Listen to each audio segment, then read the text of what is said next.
10 seconds. 5, 4, 3, 2, 1. Hack. It's 2:09 past the hour. Today's mission as fragged is area defense. Our objectives of today are very specific. Number one, we're going to go out there and attempt to detect all the factor bandits that are out there, and then put a radar on them to identify them early on.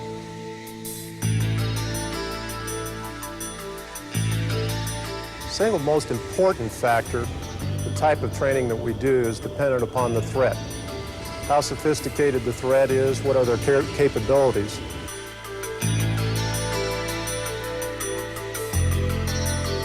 It takes a lot of training to be a winner in ACM because it's a very dynamic situation.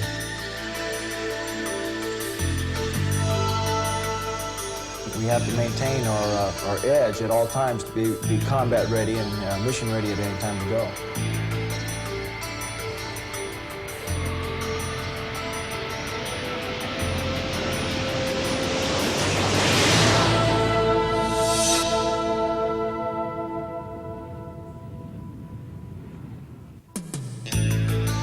Fighter pilots and their aircraft have one purpose: to gain control of the space above and the territory below, land or sea.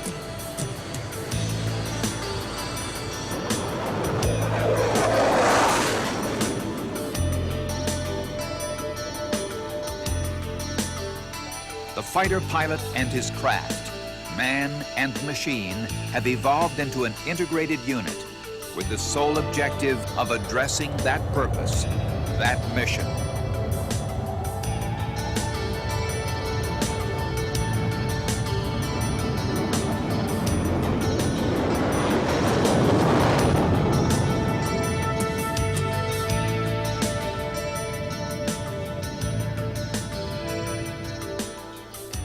To be successful in this assigned mission, the need to orchestrate the pilot with his aircraft is singular and primary. Here then is the story we tell, the making of a fighter pilot.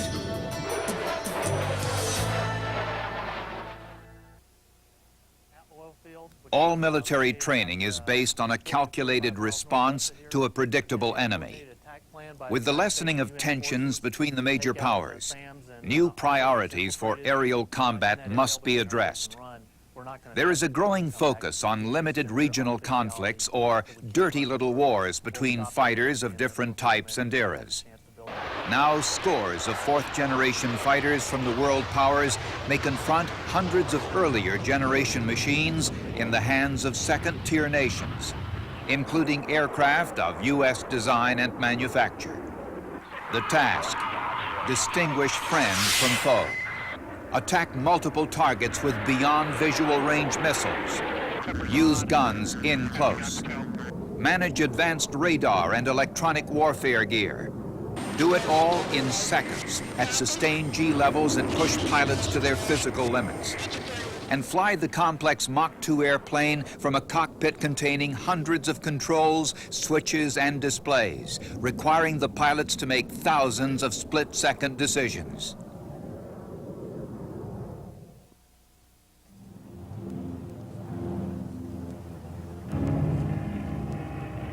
The way the fighter pilot and his aircraft evolved between World War I and the Vietnam conflict seems, in hindsight, easy to describe in the context of war. But as the 20th century ends, air warfare is changing yet again. Now, in the split-second world of Mach 2 closing speeds and higher, pilots can't wait for the merge to attack. They have radars and weapons that make a kill more certain, and in any quadrant, including head-on. Their workloads are so intense that without the technology of a modern cockpit, they could not fly or fight. The technology of the aircraft designed for aerial combat will evolve further in the next century. To more fully appreciate the training of the man, it's necessary to understand the technology of the machine he flies. This is the pilot's view, looking forward through the windscreen from the cockpit of an F-16. What you see is the HUD, or head-up display. It presents everything the pilot needs to see to fly and make a kill. Precious seconds otherwise spent looking down at instruments, adapting the eyes to focus and to light level, is now spent looking outside, alert to a potential threat. With the kill coming in as little as 10 seconds, sometimes less, there is no time to look inside his cockpit. Another key piece of the modern fighter cockpit is HOTAS, an acronym meaning hands on throttle and stick. This lets the pilot manage every aircraft or weapon task without removing his hands from either throttle or stick. Micro switches let him take any action he needs. The HUD, combined with HOTAS, lets the fighter pilot control his destiny and win the fight. All weather, day or night. That's a part of the fighter pilot's challenge. New displays, such as Lantern, or low-altitude navigation and targeting infrared. Displayed on the HUD, Lantern gives pilots a day-bright window to look through. For terrain avoidance, coupled with TFR, or terrain-following radar, and for target acquisition. For enemy forces, there's nowhere to hide. FLIR, forward-looking infrared, is yet another tool that lets a pilot acquire and kill a target that's radiating heat, like this T-38. The data required come up on the Lantern display we saw a moment ago on the airplane's HUD. HUD displays, based on computer technology, have become integral to the air battle. No modern fighter can win without the best and most complete information displayed so that the pilot has continuous, real-time situational awareness. Remember those words, situational awareness. They are the key to a pilot's life or death. What's happening? Where are the threats? What are the weapons envelopes? Can I kill? Am I vulnerable? Where is the danger coming from? The pilot must know what's going on, outside and inside, and the HUD tells him.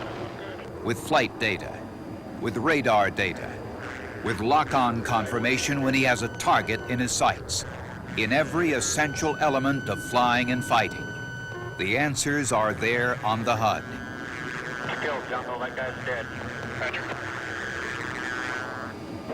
And electronic protection, such as radar warning receivers and jammers, and flares to foil heat-seeking ground-to-air or air-to-air missiles, are built into the fourth-generation fighters of all nations. We've seen the machines that are designed to answer the threat of combat in the air. Now look at the men and the training, study, and experience required of these men to become fighter pilots and fly these machines. Captain Rick Ludwig, a Vietnam combat pilot in the F-4 Phantom and later Top Gun skipper. Well, the Navy's philosophy on training for air combat maneuvering is a building block approach, where you start with the very basic skills and learn them and practice them repeatedly, and then start building on those bases. Very much like going through college to a master's degree to a postgraduate degree. An individual in a squadron will start off with the basic skills of 1 versus 1 maneuvering. Then he'll build upon that and go add some complexity with 2 versus 2, then 2 versus many or 4 versus many, and then trying to put that into a realistic scenario against a realistic threat. And probably the most important part of that, I think, is to do it on a repeated basis again and again and again, so we gain the experience, because they are very, very perishable skills. You can get away from it for a couple of weeks at a time and actually drop back in your capability. The Navy has a unique and well-planned method of training their pilots, giving them experiences as close to the real thing as possible. It's called the Adversary Program. Captain Ludwig. Well, the Navy has a fairly significant adversary program, and with adversary squadrons, and their responsibility is to train up our fleet fighter squadrons. They fly the adversary aircraft like the A-4, F-5, or F-16. They are trained to simulate Soviet or Third World tactics, and they will put together programs that they will give to fleet fighter squadrons, not only academics, but very extensive flying programs to enhance the whole squadron's proficiency to go out and do air combat maneuvering. In our business, I think that something that holds very, very true is that you can never, ever be satisfied with your professional skills. Any time that you think you're satisfied with your professional skills, it's probably time to go seek different employment, because you can never be good enough.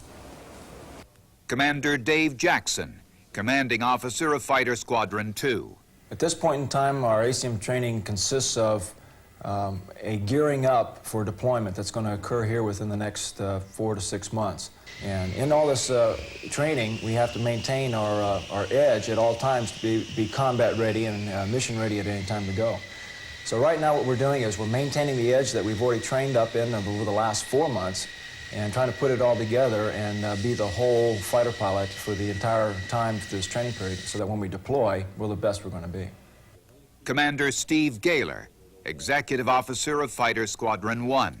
When we're deployed during the daytime sorties, we save a certain amount of gas during those sorties to devote to maintaining those skills, and we'll maybe devote 1 to 2 minutes on each sortie just to maybe do one engagement and to keep those skills up. Lieutenant Bud Martin, fighter pilot with Squadron 2.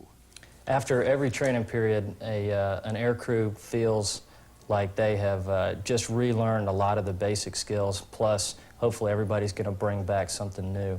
And it absolutely a lot more confident than they were initially. The problem with ACM is a perishable skill, and the first part of it generally is relearning some of the old mistakes, and then and after that, if you can learn something new, you come back and feel like you've really accomplished something. Professionalism in the science and art of air combat maneuvering, to train the man to a peak level of skill and confidence in the use of a flying machine that perhaps has reached the highest order of technological complexity, and prepare him for that mission upon the outcome of which he is ready to stake his life. Here now, the Navy fighter pilot's training mission. Every mission has a little bit different allowable risk. Do I have to stay and kill? Do I defeat this guy and stay and kill, or do I just need to negate him and then get away? Is the mission accomplished now? Do I have to stick around?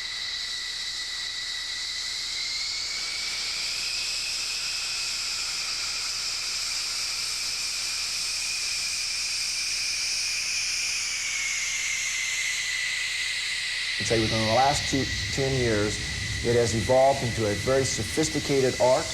You have to be very intelligent to go out there and to decisively win consistently in battle.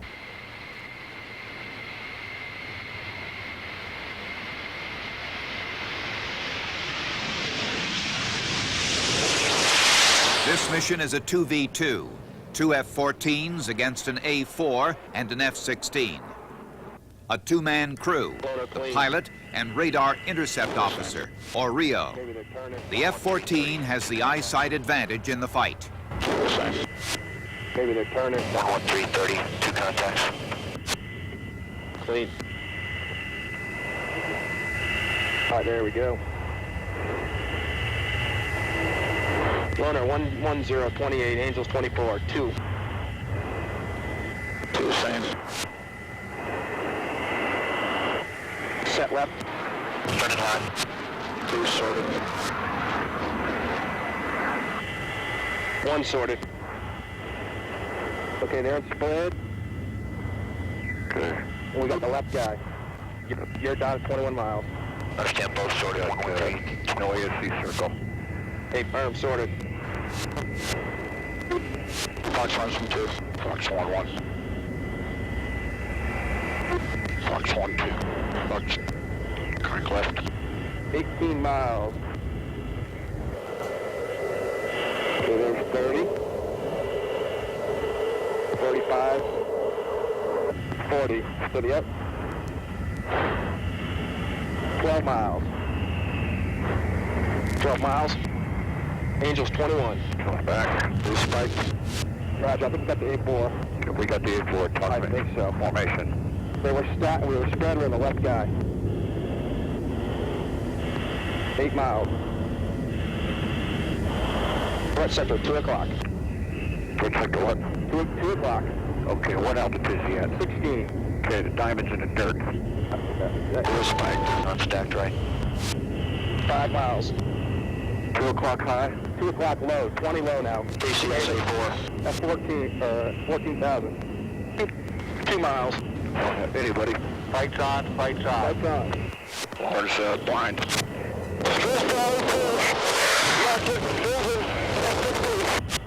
Which way? I don't know. We're there, right?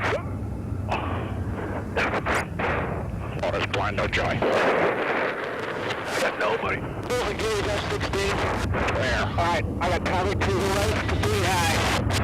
Tower 1, visual, I think. 1 visual. The F-16. Look at the 8 down low. I'm looking for him.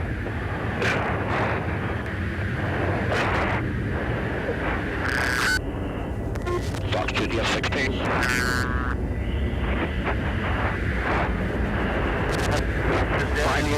F-16 is good. 16's dead. Water's on pallet. All right, pallet. Hard right, 3 o'clock, third box. Water's engaged, here's 4. See us go? Here's 9. You're dead. 1 minute.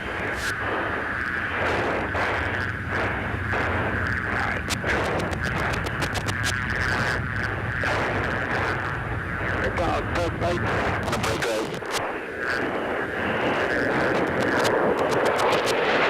That's your 6.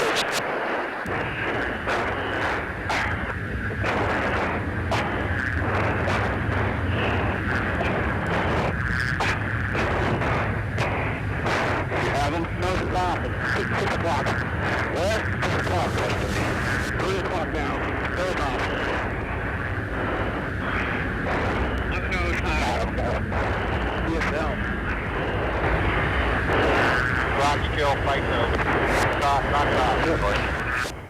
Well, the mission of a fighter pilot is probably the most difficult thing you can do in the world. When you go into the 6 degrees of freedom in the three-dimensional world, it takes a long time to master being able to do things on your back, upside down, under 6 Gs, 7 Gs, 9 Gs in some capable aircraft. Back on base, the pilots debrief, using their HUD tapes and their memories to recall the day's mission. Approaching the merge, got the F-16 on the nose. We get a tally about 8 miles, and hear your drop lock call. So we're trying to talk your nose on to, or talk your eyes on to our bandit out there. But if memories aren't enough, pilots and instructors also have the option of reliving their mission exactly as it was flown. These screens, designated Tactical Air Combat Training System, or TACTS by the Navy, and Air Combat Maneuvering Instrumentation, or ACMI by the Air Force, are replaying data collected from the day's training missions.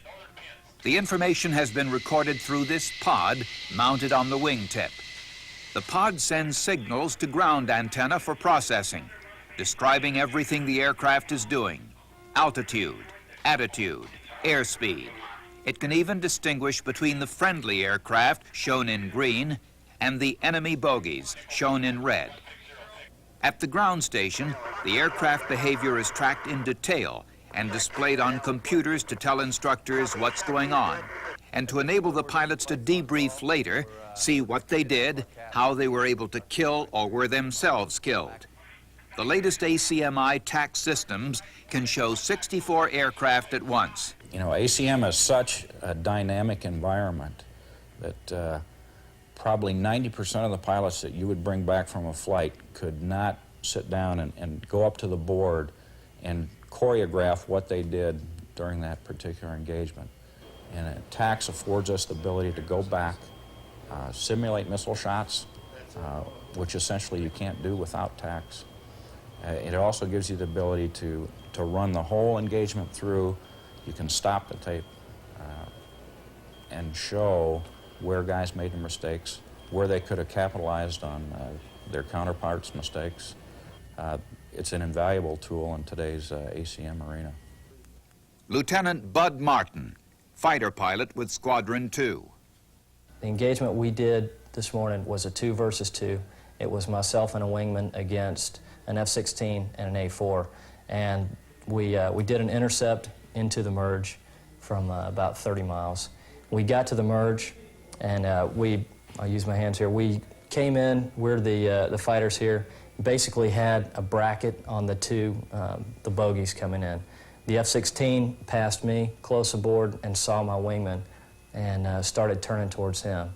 The F-16, which is a great turning airplane, just put on a really hard turn, nose high, and my wingman didn't pick him up until the F-16 already had angles on it. And the A4 came through the fight but wasn't a factor at the time, so I was trying to shoot the F-16 from my wingman's position.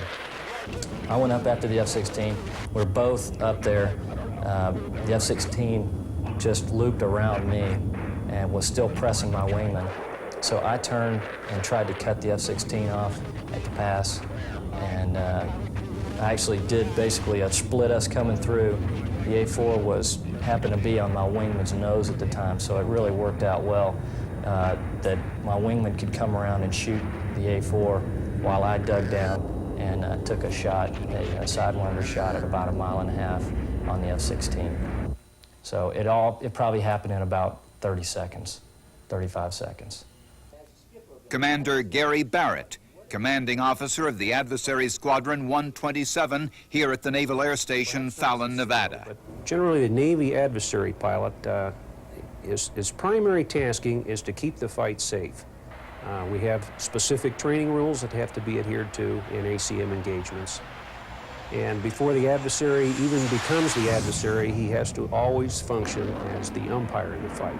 It takes 2 to fight anytime you start one. And if the adversary knocks it off, you can quit often in time to avoid unpleasant occurrences, departures, getting too low, just keeping the fight safe. Once the safety aspect of the fight is assured, the adversary driver's job at that point is to provide an adversary that flies threat tactics, an adversary that attempts to think like the threat, an adversary that uses weapons envelopes that are comparable to threat weapons, threat missiles.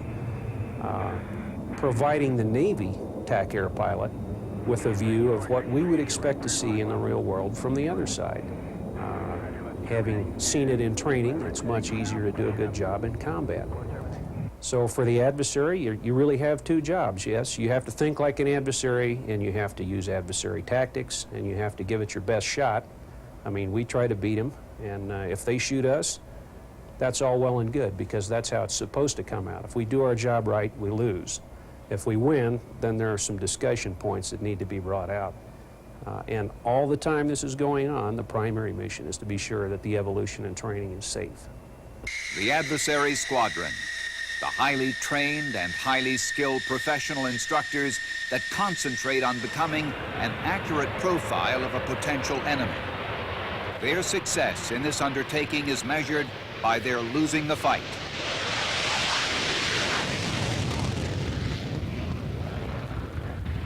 Here is a mission from the adversary's point of view. A 2v2, 2 F-14s against 2 F-16s. JB.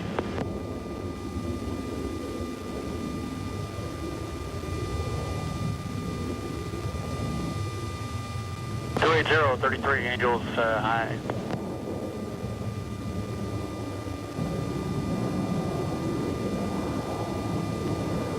miles, 24,000. JB. Looks like they might be stacked. Starting to break out too now. JB. A little bit of lined out left. Yep. There's 1.5 miles. Yep.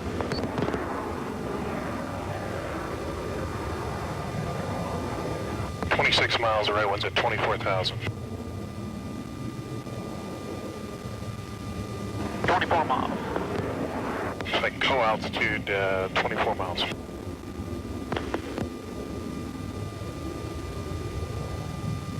$22 miles now. Definite lined out left. Juggle's targeted. 18 miles, coming left for the shot.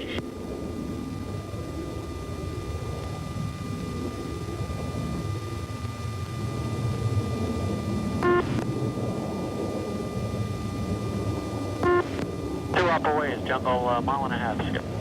Yep. 14 miles now, 25,000 feet. Gibbs, tally 2 on my nose.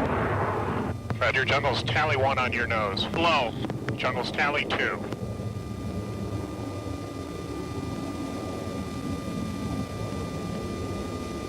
Looks like they're running on you. Roger, I'll mark the low guy. Okay, I got tally 2. Just tell me which one you're going for. Go for the far guy.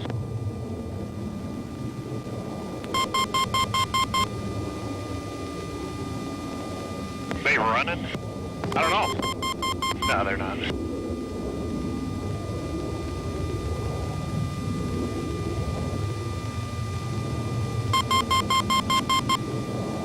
to the left-hand guy, the trailer. Okay, you're taking the trailer. Lights on, lights on.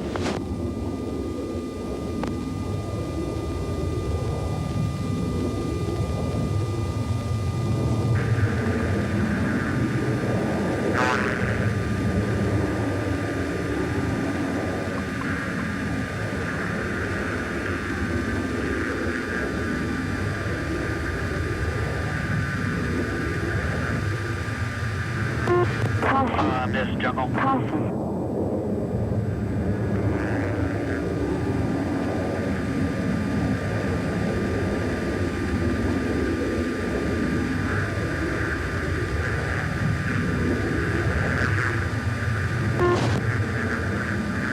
Skip, what's the Simo run? Hey, we're after the same guy, Skip. I'm off, I'm switch. It's a shot of opportunity there.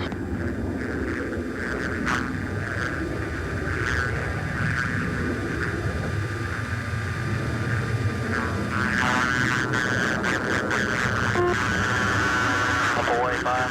That's a kill, 5. That's a kill, jungle. Roger.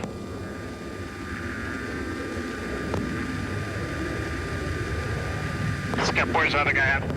He's right next to me, 13-5. Okay, I'm blind on you. I'm right in front of him now, mark. Okay, I'm tally 2. Okay. I can keep this guy tied up for a while. Okay, I'll try to help you.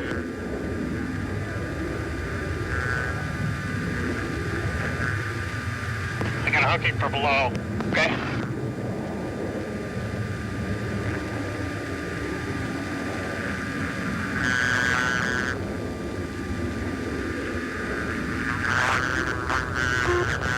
Boy, jungle. Pepper's on. Pepper's on. That's a guns kill. That's a kill, that's a kill. Yahoo! Yo. Nice shot. The Yahoo rang loud and clear. The student still has something to learn.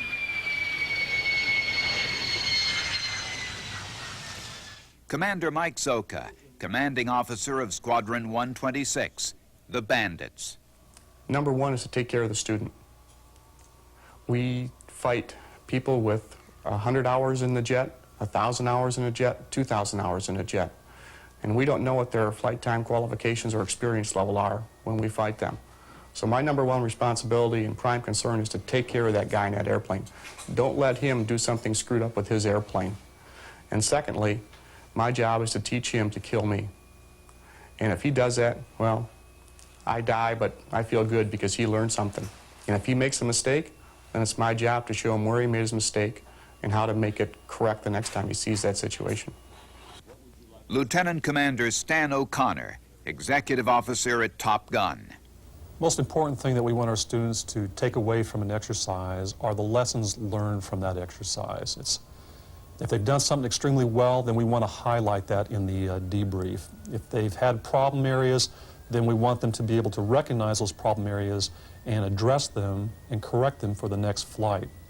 And that's the most important thing that they need to take away from it. It's not so much the win or lose, although we want them to win out there and have that winning attitude, but it's the ability to remember the fight, to be able to reconstruct the fight, analyze every aspect of the fight, every turn that they have gone through in that particular engagement, and be able to draw lessons learned from that, not only for themselves, but also to teach others in their squadron.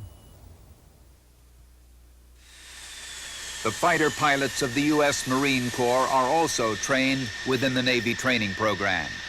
Colonel Manfred Reach, commanding officer of Marine Aircraft Group 11 and Group 70. The Marine Corps mission overall, of course, is a Marine Air Ground Task Force that can be employed in a variety of scenarios by the National Command Authority.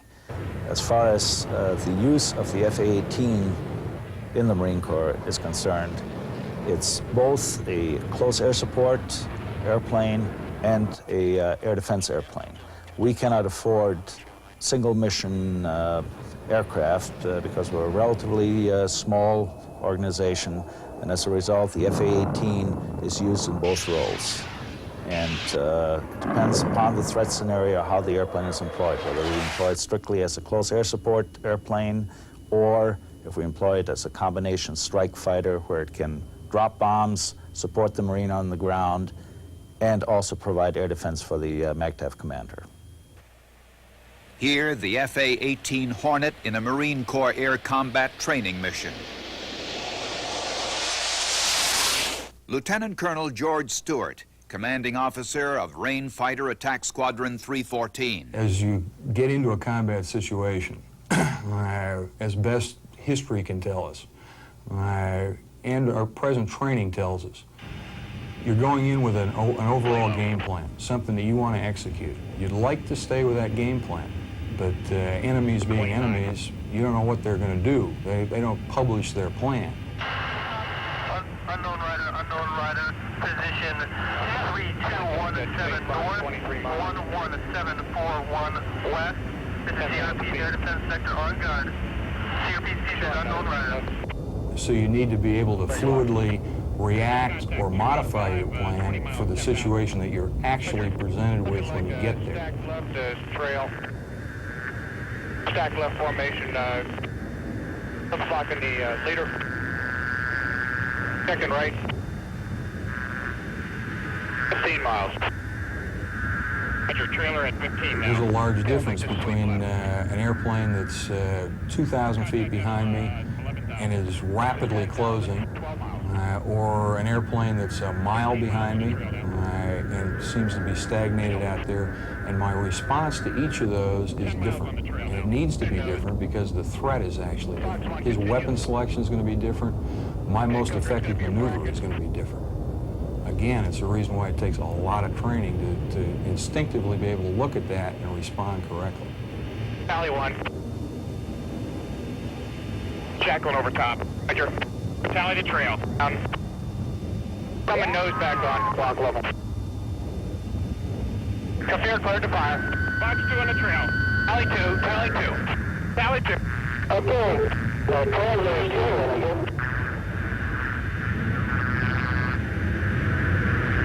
Circle with the trailer. Circle with the lead. Trailer's dead. Hey, visual, let's go ahead and bug there, Cooker. Checking 120. Roger, I got to engage here. Brown, clear. Come back left. Roger, visual. Fly. Visual, no joy.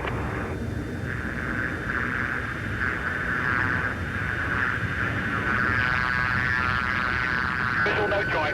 Box 2 clear, Brown clear. Visual, no joy. Box 2 clear, nose high. Kill. Hey, visual tally. Come in and roll back right. Go ahead and bug towards the east. ACM is it's a real complex environment. It's very, very lethal. It's very quick. It is literally the difference in a few seconds can make between winning and losing a fight. To a degree, for a newer pilot, with the sophistication of a present airplane, or any of the newer airplanes, it's kind of like being a concert pianist or something. If you hit you almost touch type it, so that if you hit the wrong button at the wrong time, you don't get the desired result, and you've got to feel like you're part of the airplane. You notice that difference even if somebody lays off for they go on leave for 2 weeks. They will feel a little bit behind where they were 2 weeks prior if they're for a few days. It'll come back very quickly, but the initial habit pattern has always got to be refreshed. The United States Air Force has a different job than the United States Navy. It has different aircraft and operates in different ways. But the basic challenge of training the Air Force fighter pilot to combat readiness to kill and to win remains the same. Colonel George Mullner and the Air Force's program for fighter pilot training. Well, I think generally our philosophy is, one, to use a building block approach that starts when folks come out of pilot training and for that matter out of navigator training in the case of our crew aircraft. It's based upon building on a foundation starting in basic aircraft maneuvering that starts all the way back in lead and fighter training in the AT-38. Helps build situational awareness, and we get into the training in the aircraft unique systems that starts in our RTU program. This develops proficiency in the system, fire control system, the basic hardware they're going to be flying, also the proficiency to get maximum performance maneuvering out of the aircraft that they'll be flying. Colonel Steve Mosier, Vice Commander of the 49th Tactical Fighter Wing at Holloman Air Force Base. We take the pilot, the young pilot or a pilot coming back from recurrency, and we make sure he is capable of flying the airplane. He's got to be safe, he's got to be proficient in just maneuvering the airplane. He has to know his weapon systems, he has to be able to employ those. We have missions that are trained or designed to do nothing but that. The next thing we'll do is put him out 1v1 against a similar airplane with an instructor or a supervisor to make sure that he understands the situation he's in and is proficient. Then we'll go for a bigger program, and we'll put 2 airplanes against 1, and finally working up to 4v4, 6v8, larger packages. We do that, and we don't move from one step to the other until we're comfortable that he is capable of executing the lower level missions, and then we grow ourselves up to the more complex activities. We like to fight dissimilar aircraft because they have different habit patterns, they have different capabilities, and they represent the threats. And I guess in the War of Vietnam, we fought MiGs. Frankly, they were no better airplanes than we flew, but their characteristics of performance were different. The way their pilots flew was different. We were surprised in some regards. We don't ever want to be surprised again. We need to examine the bounds of, okay, this is what he has, this is what we can do, and this is what we think he'll do, and we have to prepare ourselves for all those eventualities. Dissimilar air combat training in the Air Force generally pits F-15s against F-16s and T-38s, simulating the enemy. Lieutenant Colonel Robert Nida commands a squadron of T-38s at Holloman Air Force Base, New Mexico. When we do dissimilar combat training with other units, it's very important that we keep our mindset correct. In structuring the missions we fly, we look primarily at our limitations, and that is the fact we're a very unsophisticated airplane, Day VFR type fighter, very similar to the MiG-21. So in those respects, we plan our tactics to try to arrive at the visual fight, or the merge we call it, alive. In doing so, we present a multi-aircraft presentation to stretch their radar picture, to try to confuse them, and once we do get within the 10-mile radius, is to hopefully have somebody there that is unseen. Once we get within the visual fight, it becomes pilot versus pilot to try to either take advantage of their lack of experience and try to gain some advantage over their obvious aircraft superiority to us. We join Captain Mike Holmes, who is briefing his pilots on an advanced training mission. It will be 4 versus 4. That is 4 F-15 Eagles flying against an aggressor force of 4 T-38s. Okay, 4v4 F-15s and T-38s. I'd like everybody to remember, and for you guys, there's a little more pressure on us than normal, and that we could be doing this in 2 weeks against fish beds in Iraq instead of doing it here against you guys. And so we're taking it seriously, and we're keeping AIM-7s out of it because we want to force a turning fight, and we want to force a visual fight where we have to find the smaller airplanes before they find us after we jump on one guy. So everybody remember that as we go. The overview, we'll check in everybody on 297.1.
like to do the larger scenarios and get at least 4 Eagles out there together so we can work on the teamwork, not just of a 2-ship or a 2-plane working together, but combining that into 4 aircraft.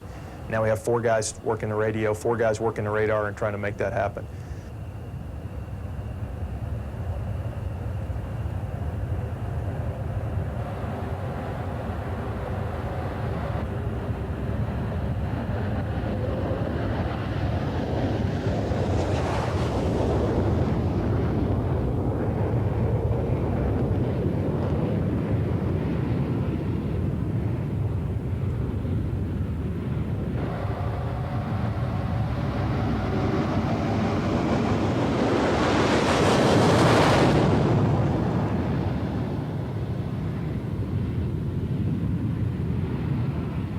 We like to have at least 4 targets so that we have to test our radar skills and our lookout skills. Today's scenario was built around T-38, simulating basically a MiG-21.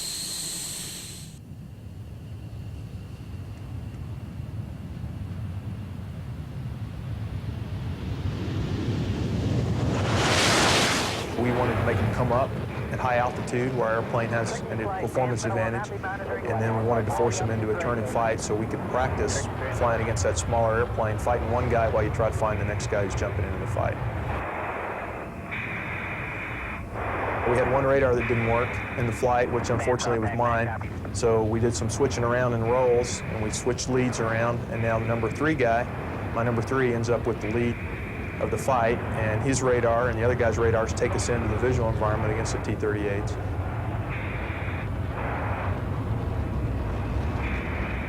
My first merge on today's fight, I was flying on the wing of my number 2 man, who has a lead because he's got the good radar.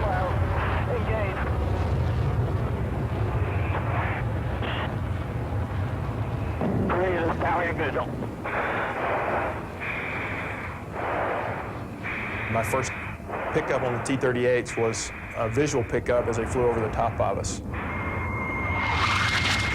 He flew over the top of my airplane and started a conversion down, and because we're at high altitude, my airplane has a maneuver and intake and his doesn't. I've got a thrust advantage, and so I was able to turn my speed initially into some turn rate, and pretty soon I'm driving an offensive advantage, although I traded some airspeed to do it. And we ended up going around about 2 360s at 20,000 feet while I'm working to get in position to use my gun. And because my radar didn't work, I want to get in close because my sight's not going to be as accurate, and I want to make sure I'm close so that the bullets are actually going to hit him if I shoot.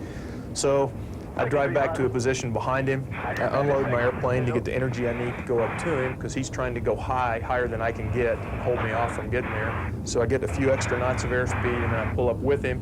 I'm able to point at him, and now he has to come down, and I've got the thrust advantage. So once he starts coming down, I'm driving the fight, and I'm able to saddle up behind him for a gunshot and finish that engagement. Any getting for him? Not yet.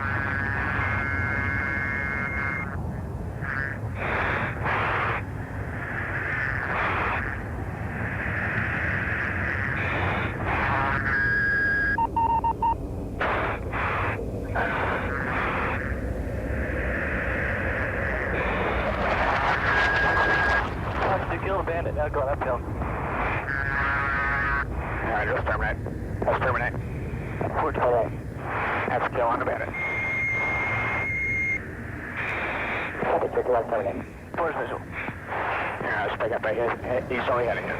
Work. 53 has 87 squared balanced.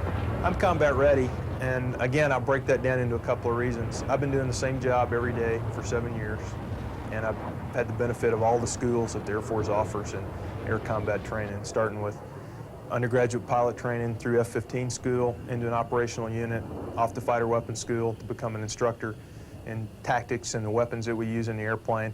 But the most important part is I've had 7 years of doing this job every day, day after day after day. So in the split seconds that are available to make a decision, one, I've got good habit patterns built because I've been able to practice them every day, day after day after day. And two, when the split-second decision comes up, I've probably seen it before. I've been in enough fights and I've been in the air long enough that when something happens, it's probably not the first time I've seen it. And so I probably have already thought through what I'm going to do here, and that gives me a half a second or a second advantage on the other guy to start maneuvering my airplane and take advantage of what happens. Highly skilled, supremely confident, intensely focused. We have seen these attributes evolve from a variety of training exercises. But how is the fighter pilot prepared for the mental and physical stress inherent in this job? One training device that serves this purpose is the centrifuge. Lieutenant Colonel Jeff Hill. Well, the centrifuge, we train in the centrifuge because it allows us in a dynamic G environment to teach the flyers the kind of straining maneuver they need to maintain consciousness while they're under G. We offer him actually a couple advantages in the combat environment. First of all, we teach him a very efficient strain so he's not overutilizing personal energy when he's in combat, i.e. what we're doing is we're teaching him to do, get maximum protection out of minimal effort. Remember, on this ride, what I need you to do is concentrate on that red light, riding relaxed till you lose 100% of the green or 50% of the red. Once that happens, that's your key to start your strain. When you start your strain, make sure you stand on those rudder pedals, start tightening up the muscles, get in a good lungful of air, cut it off in the throat, give me a good 3-second interval using a quick air exchange. Spit it out, suck it in. Build the intensity of your strain as the G's get higher. The jets we have today in the fleet will sustain 9 Gs. The average pilot may be able to sustain somewhere between 3 and 6 Gs before he strains. Once he starts straining, he may be able to get another 4, maybe even 5 Gs out of his additional energy strain. All right, system's hot. 3, 2, 1, get out, pull back, hold that air, watch out there, 1, 2, 3, keep the muscles tight, push the pedals to the floor, try to get the chest stomach, 1, 2, 3, all right, work it out, keep everything tight, looking good, keep the muscles tight, just a little more, all right, step one more strain, and relax, relax. Woo! Good job, sir, good job.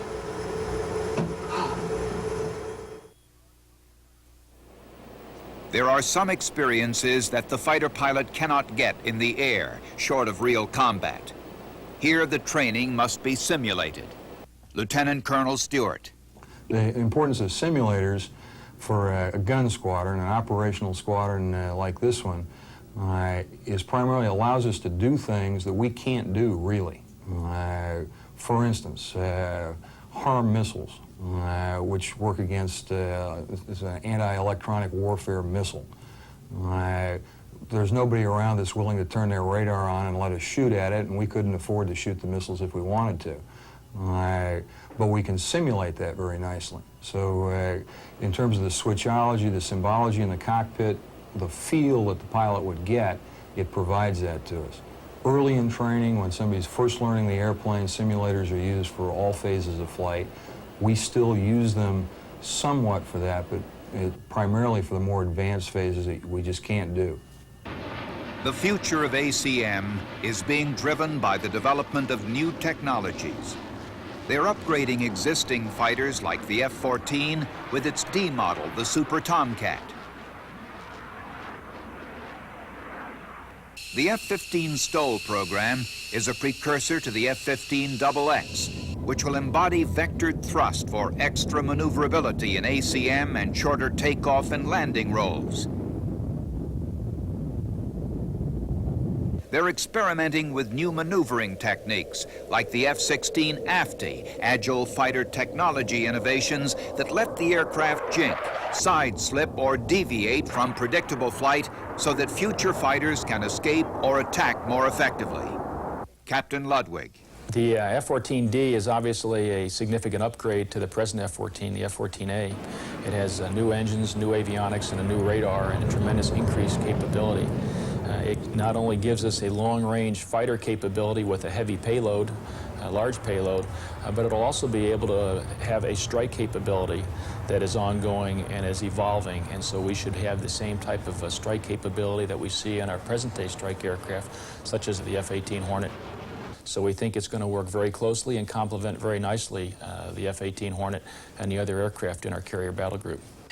The continuing evolution of aerial combat has led to the establishment of new airframes for the next century, such as the ATF, or Advanced Tactical Fighter, intended for both the Air Force and the Navy.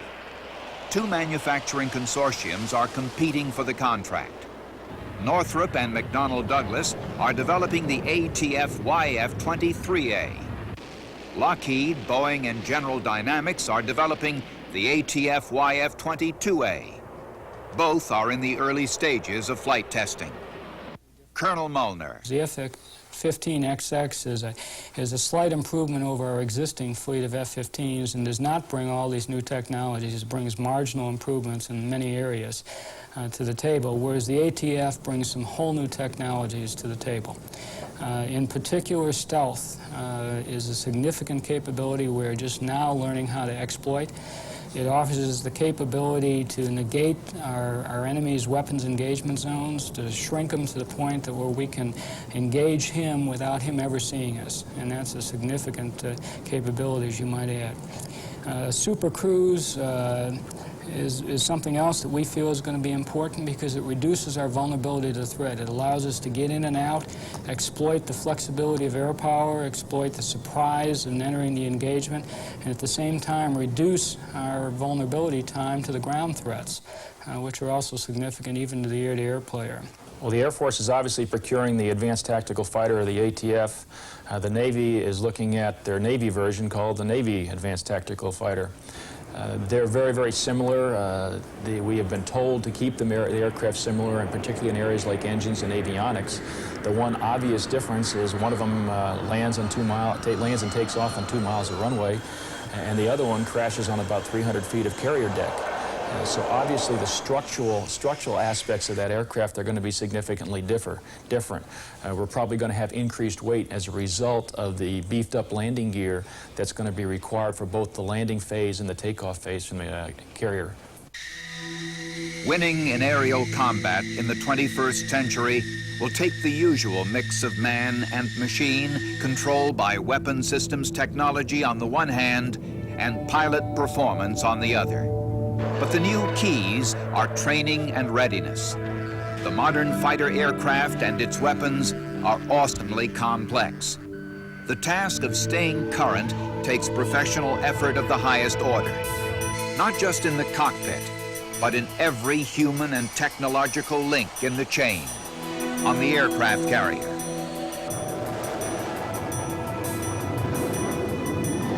Back at the fighter base, through all the tiers of suppliers of airframes, engines, weapons, and avionics. Every link must be tight and strong. But in the end, the success of the mission depends on the competence, the confidence, and the courage of the man in the cockpit.